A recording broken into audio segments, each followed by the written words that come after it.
আমি আজকে কথা বলবো অন্টারিও লিবারেল পার্টির এমপিপি যিনি ফেয়ারগুলো তিনি ইটুবেশু এবং ম্যাকশোর এলাকা থেকে দীর্ঘদিন ধরে তিনি কথা বলছেন অন্টারিও প্রভিন্সিয়াল পার্লামেন্টে অন্টারিও হেলথ কেয়ার নিয়ে তিনি কথা বলছেন এবং আমরা জানি যে অন্টারিও লিবারেল পার্টির লিডারশিপ রেস সামনে আসছে তিনি ফেয়ারগুলো তিনি অন্টারিও লিবারেল পার্টির লিডারশিপ রেসে একজন ক্যান্ডিডেট হিসাবে নিজেকে অ্যানাউন্স করেছেন.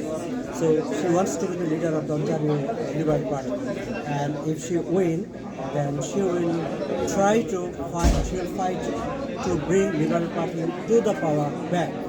So, thank you so much, Lee, for allowing me to ask you some question and to just to know your ideas about Ontario politics, Liberal politics, and different things.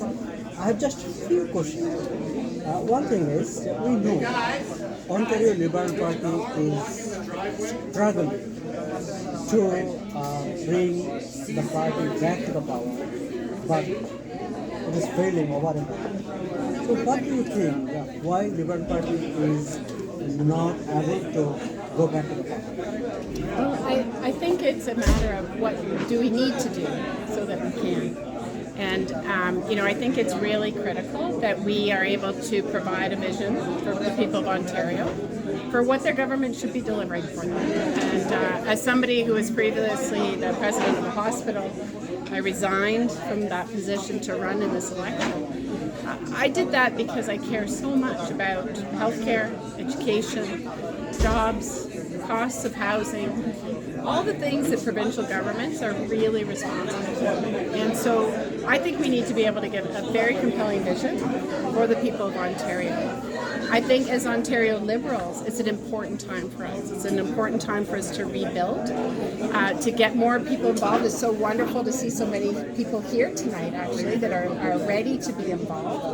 That's going to be what it takes for us to build back as Liberals as well.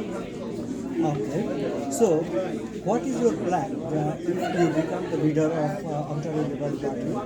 Why do you think that you will be able to bring back the party to the power? Well, I think it's really important at this juncture that we have a leader that has a seat in the legislature. So I will start with that. I was recently elected in February, and I would be able to start this job day one. The second thing is, I think that we need to be focusing on issues that cut across Ontario. I grew up in a small town up in Southampton on Lake Huron. I've lived here in this riding growing up, and now I represent Etobicoke Lakeshore. I understand rural and northern. I understand the issues in cities, and we need to be thinking about all of those issues as we're trying to build back and make sure that we can win. The other thing is,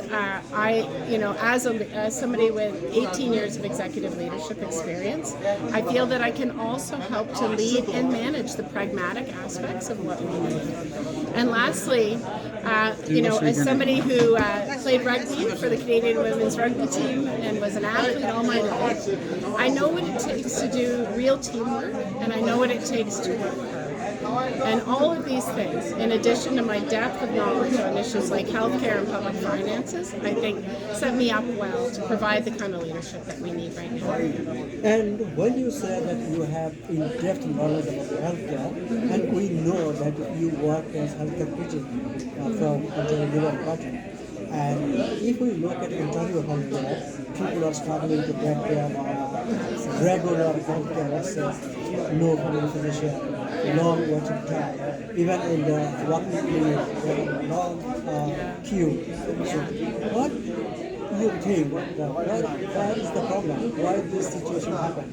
And what you want to do if you become the leader of Ontario? Well, I think the first thing is that we know right now that we are in a moment where the population has grown and it's a bit older. And we need to be sure that our healthcare services are keeping pace with that. This government has chosen not to invest in the ways that they needed to be able to do that, even though it is one of the primary responsibilities of a provincial government. The second thing is there is lots of room for innovation in our publicly funded healthcare system.